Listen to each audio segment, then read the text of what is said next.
diapositiva un punto en particular que quiere hacer énfasis. Just some slides to make sure our colleagues, because I heard absolutely everything. That's only my experience, absolutely nothing else. Some keywords. That's the way you can imagine to teach your people.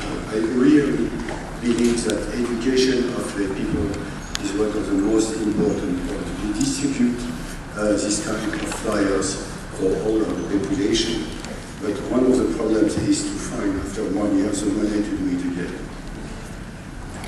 That's what you need to build a correct network. You see that you need some network components. We have seen that, but network components are absolutely nothing without a good network organization. One of the key words is the first one, cooperation. Cooperation, and find the good leader. And the good leader is the leader of a network. And it could be an interactive cooperation. That's the key word for the acute coronary syndrome network. The patients must be evaluated, but you have seen all that. That's absolutely no interest. I really believe it's that. That's 3 slides for that. What we have to do together. You have some absolutely fantastic academic and non-academic cardiologists in the country. You have also researchers. You have also national health systems which needs to be really integrated in these volunteers. We have paramedics, we have ambulance staff, but what have we to do together? I really believe that we have to promote clinical research. You are doing that. Create and maintain documentation, that's very important. Build evaluation tools, common survey, training for coronary emergency, everybody, ambulance crew, paramedics, nurse, students, physicians. Promote media campaigns and promote new participants and combine strategy. So we are looking for a system of care, that's all. And it's not so easy. Look at what we have to do together. That's the acute chest pain. Emergency telephone system, chest pain. Pre-hospital ambulance system, community hospital, without care facilities. Clinicians, ambulance crew, local health providers, heart attack centers, intervention center, cath labs. To minimize components of ischemic time, total ischemic time, to offer the fastest reperfusion strategy. So we need maybe to think that everything is not absolutely the same in our country. Maybe there is some difference in your country regarding the different areas. One size doesn't fit all. Priority of patient transfer. Inter-hospital transfer is still an issue absolutely everywhere.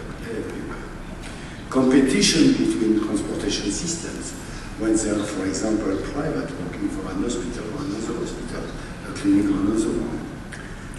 50% could be, in my country, self-presenters to emergency departments. Bypassing community hospital, we have seen that. Competition between hospitals with or without care facilities. Bypassing community hospital as commercial and political issues. PCI increase, maybe too much. 15% of patients receive worldwide PCI in the guidelines. 30% of STEMI patients are still without reperfusions. We need integrated networks of acute cardiac care, heart attack centers, ECG telemetries. Goals are feasible assurance and all borders. But that's the last point. There is some financial barriers, some political barriers, and some regulatory barriers. And this could be maybe the most important points we have to fight again. That's just to introduce the whole thing.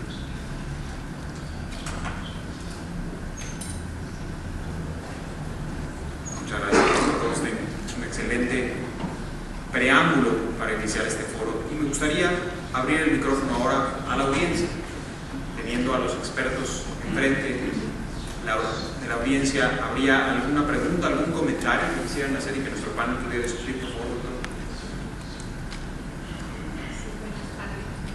Si puede más presentarse, nos daría la oportunidad de conocer. Soy la doctora Oliveros, Lucía Oliveros, trabajo en el Hospital Belisario de la Secretaría de Salud de la Ciudad Primero que nada, felicitar a las mujeres líderes cardiólogas. Estoy muy orgullosa de ustedes que lideran esta iniciativa. Y segundo, mencionar que debe hacerse hincapié en que nuestro presidente incluso tenga conocimiento de todas estas iniciativas. Hoy mismo en la mañana él dijo, en relación al infarto que tuvo en 2013, que está preocupado porque los centros rurales o las comunidades rurales en México no tienen acceso a un tratamiento como el que él tuvo acceso en 15 minutos, lo estaban atendiendo, poniéndole sostén. Entonces, esto dio a entender, hoy en la mañana, en la Audiencia Nacional, dio a entender que igual, que yo creo que lo que él mismo entiende es que lo más importante es que se le haga angioplastía. Entonces, yo creo que debe hacerse, debe conocer este programa, porque ya mencionaron aquí los estudiantes de medicina, los residentes no saben de las iniciativas que ya llevan incluso 5 años. Que todo el mundo conozca sobre el programa o sobre los programas que están haciendo en las distintas instituciones. Lo que sí quiero preguntar es a la doctora Borrallo, que lo que tengo entendido es que se va a unificar el sistema de salud. Bueno, fue la propuesta del presidente. Y así como planean unificar todos los sistemas de salud, lo que está diciendo la doctora Martín, de que la Sedena está incluso pensando asociarse al IMSS o a la Secretaría de Salud. Yo creo que debe plantearse como una propuesta unificada de la atención pero a nivel del secretario de Salud, a nivel del presidente, para que el presidente esté informado de estas iniciativas que se ve que no conoce. Bueno, muchas gracias. Efectivamente, debe ser una estrategia universal la atención del infarto, independientemente del sistema de salud que tenga el paciente o no lo tenga, ¿no? Entonces, nosotros vamos a iniciar en IMSS Bienestar, que es la bolsa, digamos, federal, en donde existen todas estas visitas que ha hecho el presidente. Se va a implementar código infarto, que se implementó en el IMSS, y pues ya me encomendaron a mí ir apoyando en la implementación. Y también vamos a compartir el tema de la capacitación, porque tenemos capacitaciones presenciales y capacitaciones en línea. Entonces, todo este proceso que ya se va a iniciar en IMSS Bienestar creo que puede ser el inicio. Toda la colaboración que se hizo con la Sedena y con CEMAR pues es derivado de nosotros, ¿no? De que nos conocemos como profesionales, y creo que esa es la pauta, porque si nosotros, lo decíamos hace un momento con Alexa, si cada quien lleva su sistema, pues va a ser, desde ahí estamos fraccionando, y lo ideal es, mucho se ha hecho, creo que el ver que las instituciones que hay en este país ya tienen ciertos avances, pues eso lo hemos ganado gracias a ponernos de acuerdo y demás. Pero definitivamente la atención del infarto debe ser una garantía de salud para cada uno de los mexicanos.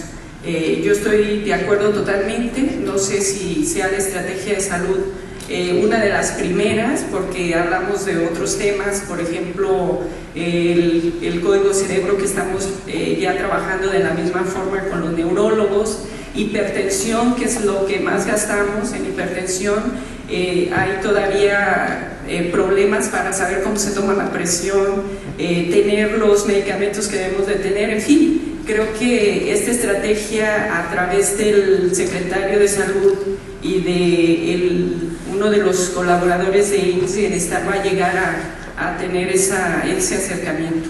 Yo confío en que sea así. Por acá tenemos alguna mano levantada, por favor.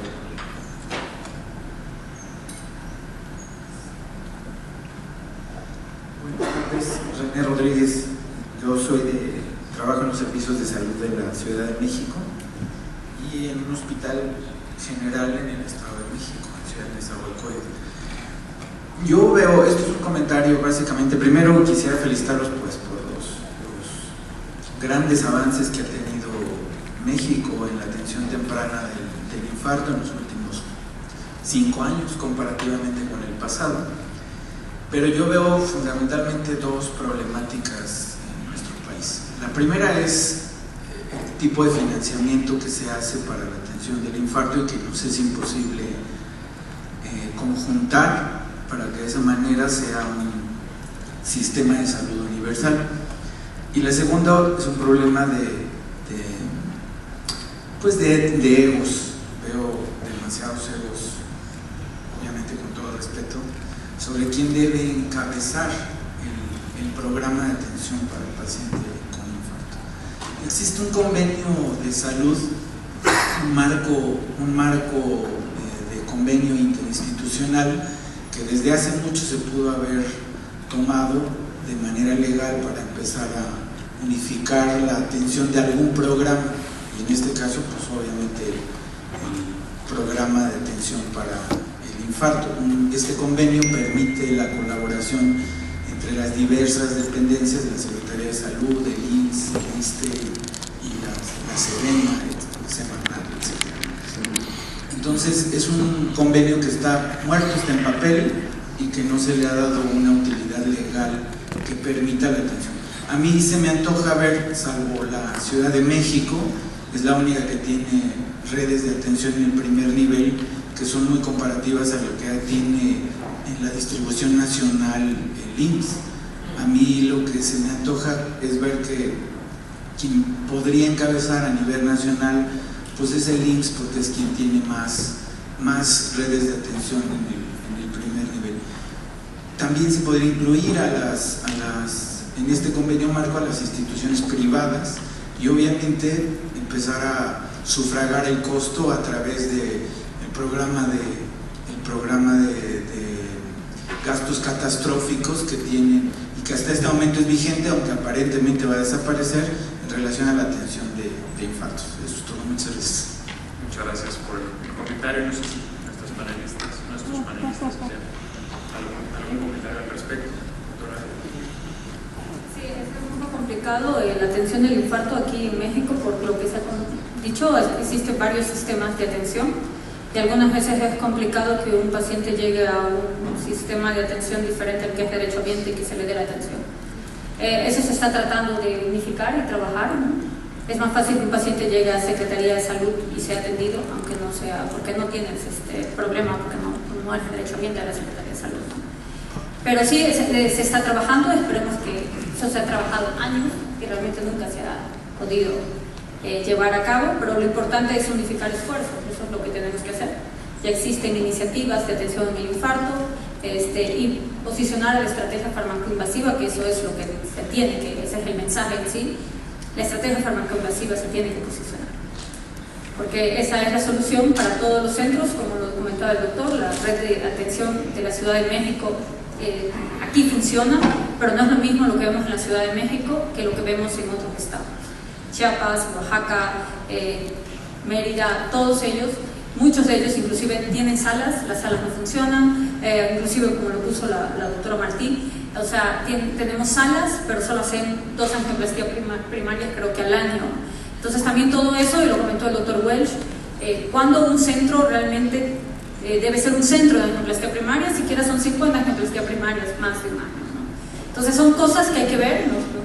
Y no solo es hacer salas y salas, sino que efectivamente que esas salas cumplan los estándares que deben tener toda sala que hace angioplastía primaria. Muchas gracias. Sobre este respecto me gustaría preguntar a la doctora Jean, en la experiencia en India sobre la fusión y la integración de los sistemas, ¿qué información o qué experiencia nos podría transmitir a México que estamos trabajando en ello?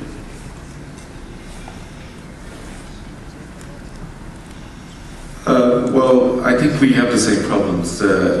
What we did a bit differently, maybe, is one in the state of Tamil Nadu, when the government came in with the program, it realized that the public hospital system didn't have the bandwidth to provide primary BCI or pharmacoinvasive because it's too busy, the hospitals, to provide. So we had only 4 hospitals in the state of Tamil Nadu in the government sector in 2015 which had cath labs, only 4. While in the private, there were 100 cath labs available. So the issue was to get those private hospitals to buy in. So what they said was that if you join the program, you will get reimbursed X amount of money, and you provide this service. In 2015, when the program was started, less than 5 to 10% of the private hospital joined in because the reimbursement was not great. But within 4 years, now 85% of the hospitals are on board. And the reason is two things. One is that the reimbursements initially, though thought to be low, those private hospitals which started taking the patients in the networks got more patients and more busy. Pharmacoinvasive therapy was billed to the small hospitals, so they started also making some revenue to improve their infrastructure. And they started building their own networks amongst themselves. So those private hospitals which did not join the network got singled out just by the process itself. So what happened is many hospitals joined in. So I think one thing I can think of is that if you have public hospitals and private hospitals, then maybe the government can, and we don't have that capacity in the public hospital. I'm not sure in Mexico what is the capacity. Maybe that you can get a private hospital buy-in. That is one way of solving the problem. The second thing is that we should reimburse the pharmacoinvasive therapy to the small hospitals so that they do the job very well. Because if they are paid the money for doing the thrombolytic quickly and well, then they will get reimbursed for that and paid. And now the government has also taken action that if the networks are showing in each state, for example, in my state, because of this program, the central government, the federal government funded 100 crore Indian rupees to set up 20 cath labs in Tamil Nadu. So they got the money, the state got the money from the center to set up the cath labs. So I think there is some incentivization even for the governments to set up a good system. And finally, I think that you're lucky that you've got politics like tenecteplase available for all of you or your patients, but we don't have that luxury. So we have to work from streptokinase.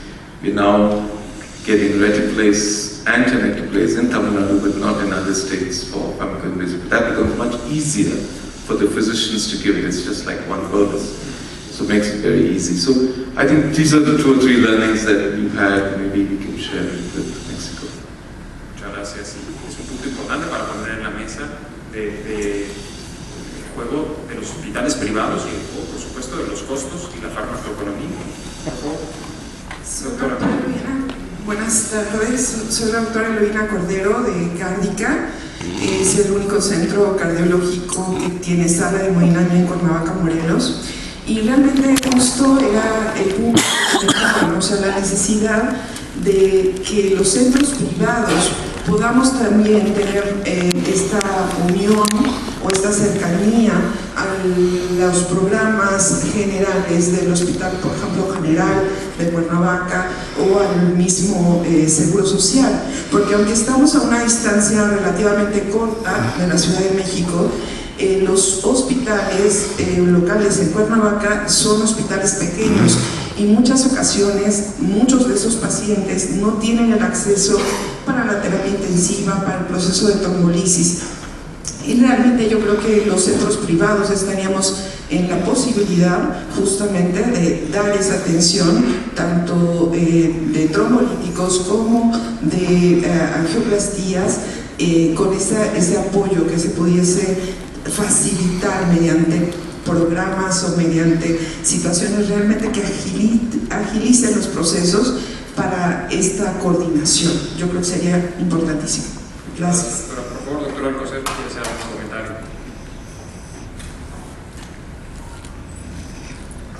Muchas gracias.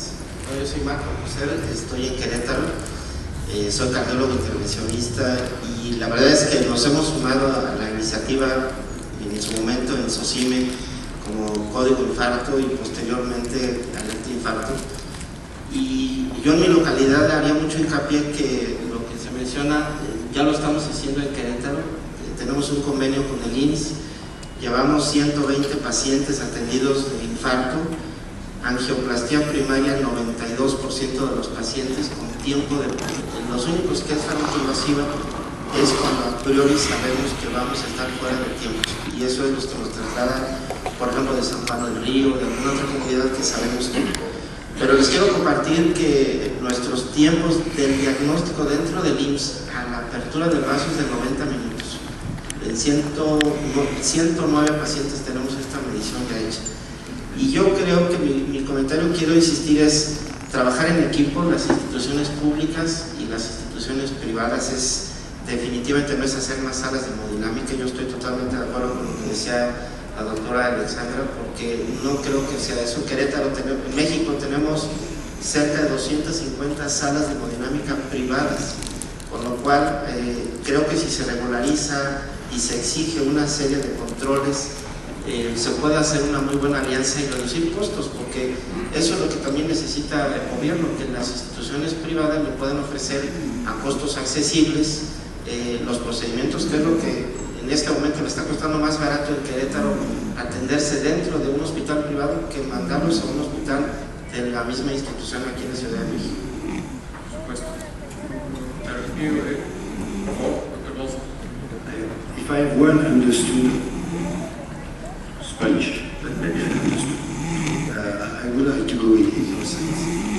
We are talking about network, okay? Perfusions and hospital setting. Actually, I don't think really that here in Mexico things are totally ready for pre-hospital ED therapy. But there is maybe another step, which is the local hospital or the primary local hospital. That's exactly the way it works. Our colleagues from Brazil. If you go to Sao Paulo or if you go to Rio de Janeiro, it's megapolis, exactly that in Mexico. It's absolutely impossible to reach a cath lab. You can reach a cath lab in the good years if you are very rich and if you can call an helico. That's the only way to safely reach the cath lab. So what have they done? They have the primary medical post everywhere in the city. In this primary medical post, you have doctors, GP, or sometimes ED, emergency doctors, but mainly GP. And their GP are trained and are linked with an hospital with a cardiac intensive care unit. They can send the ECG and they can give the bolus or the infusions of lytic therapy. And after, they send the patient to the nearest cath lab. It's not a really pre-hospital strategy, but it's a pragmatic pre-CICU strategy. And I really believe in that.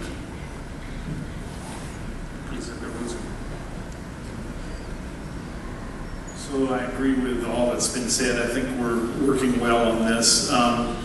And to elaborate, I think if we think about heart attack, STEMI, as a trauma, and we did this more than a decade ago, then you want your trauma patient to go to the closest trauma center that can take care of that patient. Now, how that gets paid for, how the politics are overcome, but that is the goal, is to have our STEMI patients go to the closest center that can definitively take care of that patient. And of course, that is after they have received pharmacoinvasive or pharmacotherapy ahead of time. The second point, I think, for all centers are they will improve if there's common language, if there's common registry data that is publicly available.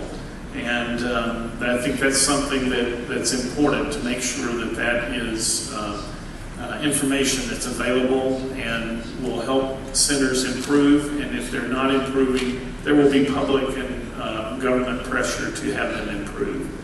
And the last point I'd like to make is that we've seen some great systems here at IMSS, the military hospitals, the programs around Mexico City led by Dr. Arias and others. And there's got to be tremendous overlap. And somehow, like that jigsaw puzzle, there probably is some interconnection there that makes the gaps less than we think they are.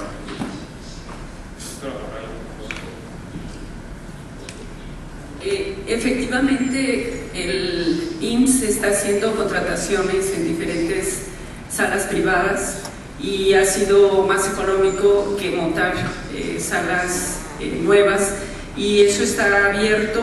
Yo creo que solo se tiene que enterar en las licitaciones. Algo que identificamos es que el mismo procedimiento tenía el costo al doble en diferentes centros hospitalarios. Entonces, eso, derivado de los costos que nosotros tenemos, pues bajó incluso para los hospitales privados, y Marco no me dejará mentir, que hoy al instituto le dan un costo preferencial. Creo que se ha avanzado muchísimo y existe esa posibilidad en el IMSS, y también existe la posibilidad de atender a cualquier persona. Así como llegan a un hospital privado, se firma ni siquiera tienen que dejar depósito, se firma una nota de atención y ya nosotros nos encargamos por lo menos de la atención urgente. Tenemos un comentario ya de hace tiempo. Gracias. Bueno, muchas de mis interrogantes ya las tocaron. Una de las cosas que yo quisiera preguntar es si en algún momento se ha buscado la forma de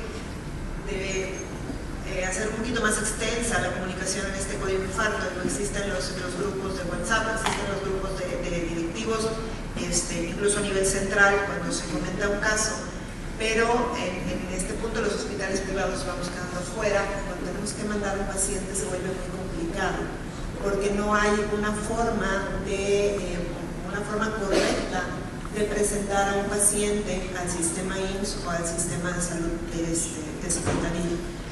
No sé si en algún momento se haya considerado el tener una línea de comunicación directa en beneficio del paciente para cuando ya se resuelve el paciente, porque de hecho es un derecho del paciente que primero se atienda la urgencia y después poderlo trasladar. Pero en el momento del traslado, ya cuando el paciente esté estable, batallamos mucho para que se pueda recibir, porque no tenemos acceso a esa red de infarto. Perdón, no me presenté, yo trabajo en el IMSS, en la ciudad de Monterrey, y también en un medio privado. Luis Flores. Tendría que llamar al centro regulador, es 01800 9 emerge, y ahí le van a contestar las 24 horas. Y nada más tiene que, si es del IMSS, mejor, porque ahí no tendría ningún problema.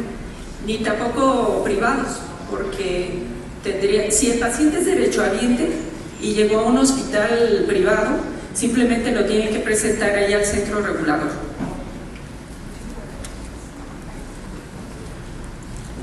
Por favor, allá al fondo. Buenas tardes, yo soy el doctor Saldívar, soy médico especialista de urgencias, trabajo para el IMSS y para el medio privado. Más que nada tengo una duda, ¿hay alguna estrategia en cuanto a los traslados? Porque creo que es un punto ciego en cuanto a quien va a mandar el paciente y al hospital receptor, porque nosotros hablamos por teléfono y ustedes dicen yo lo acepto, pero muchas veces de este lado no hay ambulancia, o la unidad que lo iba a trasladar se fue por sangre, fue por otro paciente, etc. Entonces ese paciente que podía hacerse ICP primaria termina en trombolisis. No hay tanto problema, pero es mejor la ICP primaria. Y en cuanto a las aplicaciones que hay, las 3 aplicaciones que hay para el infarto, ¿hay alguna diferencia? ¿Ha habido algún cambio en cuanto a la recepción del paciente, concientización de los síntomas del paciente? ¿Ha habido alguna diferencia en tenerlas o no tenerlas? ¿Usted trabaja en el IMSS? Okay. Nosotros, por ejemplo, en el instituto, y aquí están mis residentes, generalmente si nosotros recibimos una llamada de que el paciente está teniendo un infarto, inmediatamente se atiende. Y dependiendo, como dice el algoritmo de la Secretaría de Salud, si el paciente puede llegar en los siguientes 60 minutos, aceptamos al paciente. Si no se llega en los siguientes 60 minutos, que es el 90% o 95% de los casos, hablamos con el médico que inicia la terapia de reperfusión. Realmente para nosotros, y yo soy la encargada del servicio de urgencias de la unidad coronaria, un paciente con infarto y fibrinolizado se le da una cama así no tengamos. Y eso se hace aquí en la institución, dependiente que tengamos o no tengamos cama. El sistema de traslado generalmente es a través del CRUM, ¿no? Y sí es más fácil cuando fibrinolizas al paciente porque no tienes que estar corriendo para que lleguen los siguientes 60 minutos. Y el CRUM sí nos ha ayudado mucho en el traslado del paciente. Y la otra, las aplicaciones, la aplicación que nosotros usamos, la aplicación IAM-MX, realmente es para el grupo que está en la red de atención, ¿no? Si tú quieres incorporarte a la red, o sea, es generalmente la red de atención de la Secretaría de Salud. Son todos los hospitales de la Secretaría de Salud, por ejemplo aquí en la Ciudad de México, y tenemos líderes en el Hospital Balbuena, otro que se comunica con nosotros es JOCO, también en el Estado de México, y a través, el GEA González, a través de la aplicación presentan el caso y lo que hacemos es asesoramos si necesita el médico la asesoría y si no solamente es para que nuestro grupo esté listo por si tiene que entrar a una CPP de rescate. Es la aplicación que generalmente es dedicada para el sistema de atención. Y el grupo de Chiapas usa la misma aplicación, el grupo de Chihuahua, todos ellos usan la aplicación, nosotros podemos solamente monitorear y si ellos necesitan asesoría del instituto, las otras redes estatales nos pueden pedir asesoría. Creo que es el talón de Aquiles, el traslado para nosotros, ¿verdad? Eso lo hemos tratado de mejorar, sobre todo no hay mucha oferta privada, hay 2 o 3 empresas privadas que el IMSS puede contratar para que trasladen al paciente y nuestras ambulancias, que por una situación sindical ya no están completas, entonces ya no llevan al médico y eso pues no podemos exponer al paciente.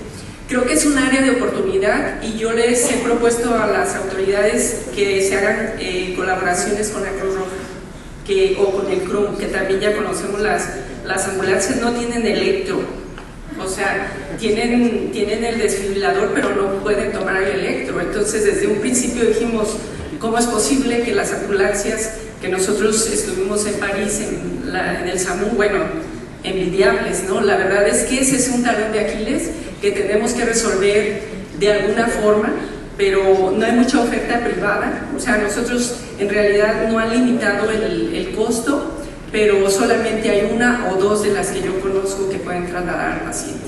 Entonces, la recomendación sí es fibrinolizar y ir a la farmacoinvasiva, como se hace en los estados. Muchos de los comentarios que hemos escuchado ahora es sobre trasladar a los pacientes, pero esta eslabón inicial en donde el paciente educado identifica sus síntomas y acude a una unidad, hemos visto cómo cambia el pronóstico.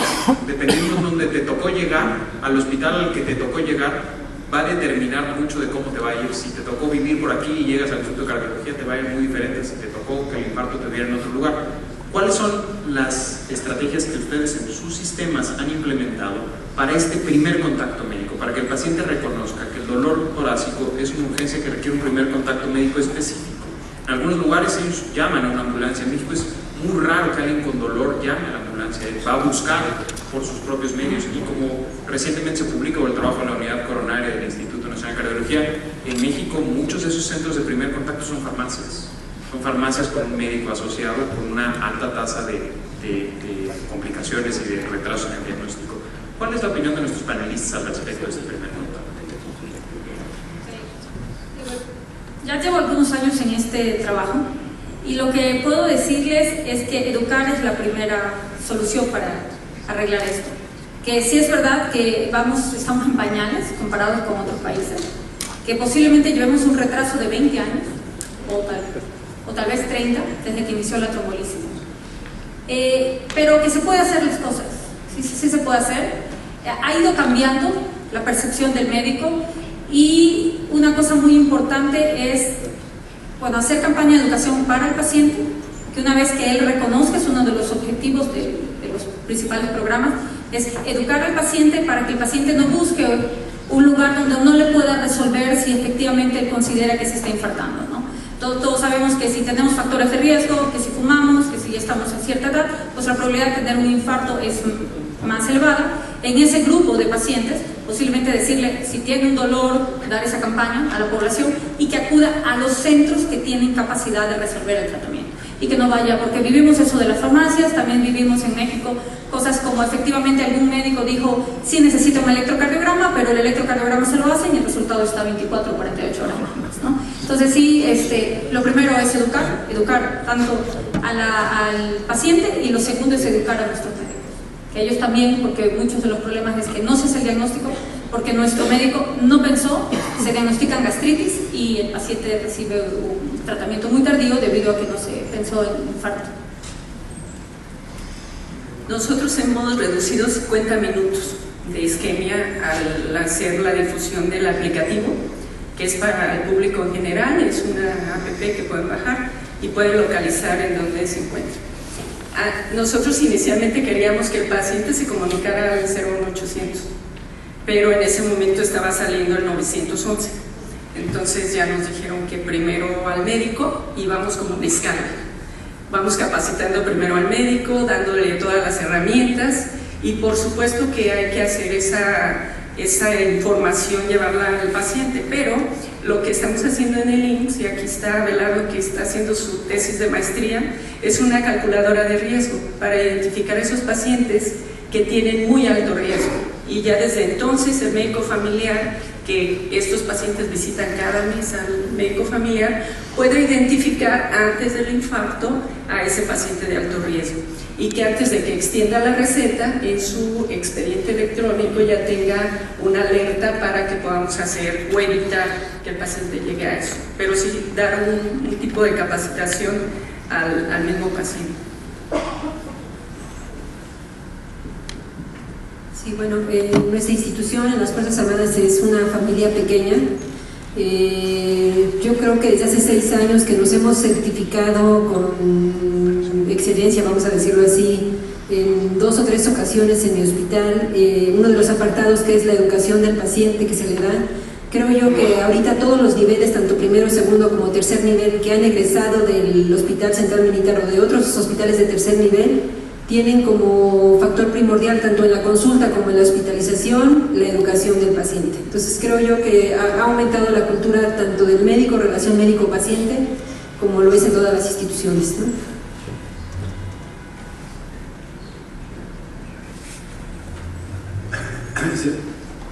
There is maybe a moment when we can teach our people. In our survey, I mean French survey, but it's quite the same in Europe. We have now more and more non-STEMI patients than STEMI patients. I think that's the same in US and in Canada. We have maybe 30% of real STEMI patients and 70% of non-STEMI of high-risk acute coronary syndromes. When the patients call us, it's mainly primary infarct. Why? Because they are taught sometimes in the CICU.